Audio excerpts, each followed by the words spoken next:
ada kambing hitam. Harus menghilang demi keselamatan lo.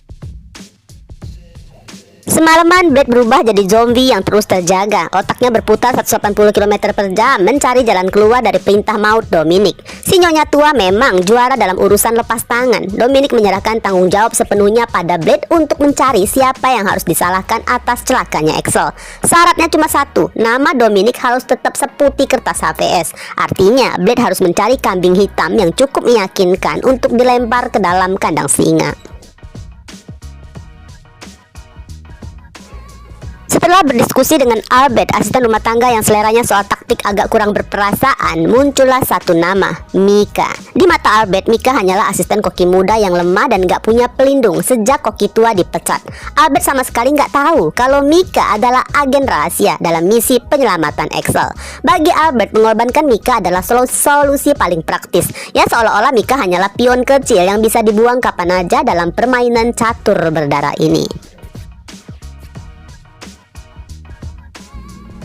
Bagusnya insting Ares bekerja lebih cepat dari gerakan Blade. Ares udah bisa menebak bahwa Mika yang akan dijadikan tumbal. Ares juga sudah menghitung resiko jangka panjang. Jika nantinya Mika dituduh, Cassandra pasti akan segera pasang badan membela Mika. Masalahnya, jika Cassandra membela Mika, Cassandra akan terpaksa harus jujur bahwa malam itu Mika yang menyamar jadi suster. Nah, jika sampai ke telinga Dominic yang super curigaan, sandiwara Ares sebagai anak tiri penurut yang gak bisa apa-apa bakal segera berakhir.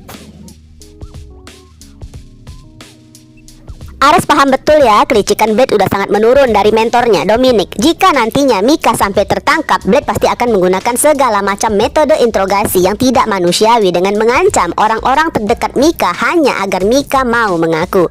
Nggak mau ambil risiko, Ares langsung memerintahkan koki tua untuk membuat Mika menghilang dari peredaran hari itu juga. Bukan dibuang, tapi Mika justru diselamatkan ke tempat rahasia dengan fasilitas mewah, mulai dari pendidikan terbaik hingga jaminan hidup, agar Mika nggak bisa dijangkau oleh tangan panjang Blade. Maka mobil jemputan pun sudah disiapkan di depan. Mika pun harus pergi sebelum Blade sempat mengetuk pintu rumahnya. Setelah plot twist menghilangnya karakter Alin yang terasa agak maksa, maklum guys, kontraknya udah nggak diperpanjang. Kali ini tim penulis memberikan perpisahan yang jauh lebih elegan untuk Mika. Jika Alin mendadak hilang begitu aja ditelan bumi, kepergian Mika justru dikemas dalam drama perpisahan yang sukses bikin para penonton menghabiskan tisu di rumah. Netizen yang tadinya hobi menghujat karakter Hana ya, mendadak nih jadi tim kasihan pada Hana. Bagaimana enggak, setelah Alin pergi, kini Mika pun menyusul, meninggalkan Hana sebatang kara di tengah badai intrik.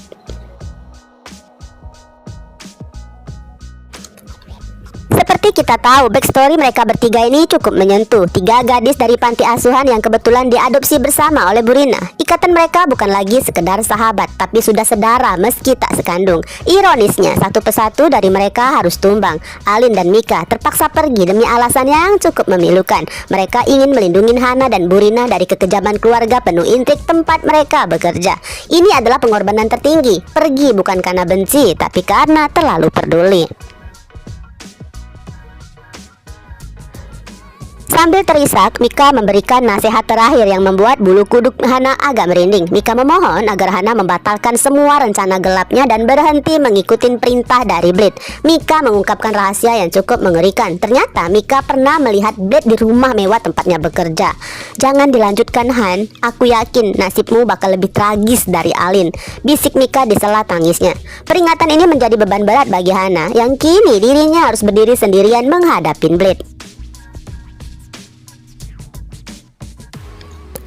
Dua gadis ini pun akhirnya berpelukan erat dan bertangisan. Sebuah salam perpisahan yang entah kapan akan menemui titik temu lagi. Tanpa sempat pamit ke sekolah atau mengemas banyak barang, Mika melangkah mantap masuk ke dalam mobil jemputan kiriman sang bos. Ya, meskipun Mika nggak tahu kemana roda mobil itu akan membawanya, Mika hanya bisa menggenggam keyakinan bahwa bosnya sangat baik hati, tidak akan menelantarkannya. Mika pergi meninggalkan sekolah, meninggalkan sahabatnya, dan meninggalkan semua memori pahit demi sebuah hari esok yang semoga lebih aman. Sementara Hana masih menangis sesungguhkan. Kepergian Mika bukan hanya soal kehilangan saudara, tapi juga soal pupusnya masa depan band mereka. Padahal kontrak dengan PH milik Fatkel adalah satu-satunya tiket emas mereka untuk keluar dari kemiskinan secara terhormat. Hana sudah berencana ya, padahal nih, jika band ini sukses, Hana akan segera mengembalikan uang muka dari Blade dan berhenti jadi pelakor bayaran, berhenti menggoda Mohan untuk merusak hubungan Mohan dan Raisa. Tapi sekarang tanpa adanya Alin dan Mika, Hana merasa dirinya seperti pendekar yang baru aja kehilangan kedua tangannya.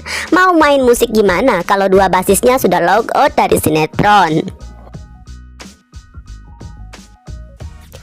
Kini personal buzzer beat hanya tersisa Hana dan dua personal cowok, satu gitaris dan seorang lagi drummer. Rasanya sangat mustahil ya melanjutkan band yang identitasnya sudah melekat pada kekompakan mereka berlima selama ini. Padahal lagi-lagi baru kemarin mereka merasa punya angin segar karena merekrut geng Slay Queen sebagai manajer buzzer beat.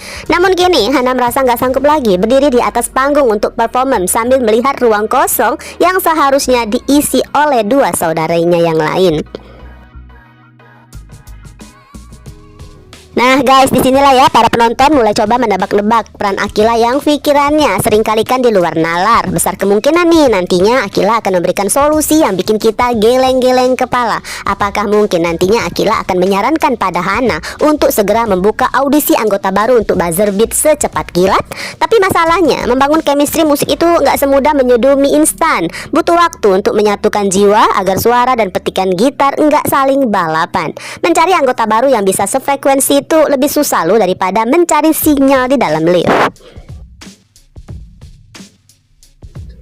Beralih di rumah Alferik, Albert menyodorkan lembar data dan fotonya Mika, target yang akan dijadikan kambing hitam mereka. Begitu melihat foto tersebut, Blade kaget setengah mati karena Mika adalah gadis yang tempo hari hampir aja jadi salah satu pesuruh. Namun mendadak Mika mengundurkan diri.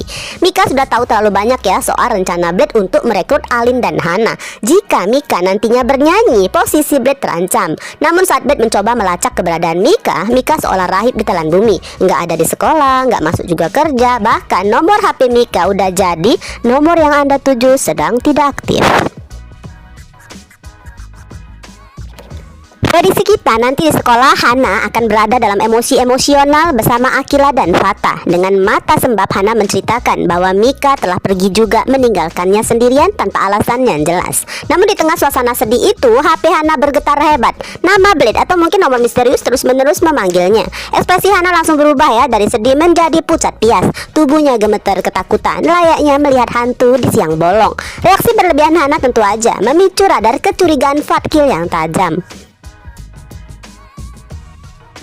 Hana yang panik luar biasa setiap kali HP-nya berbunyi. Fatah dan Akila mulai merasa ada yang gak beres dengan Hana. Siapa Han? Kok lu kayak abis liat monster sih? Tanya Akila dengan nada menyelidik.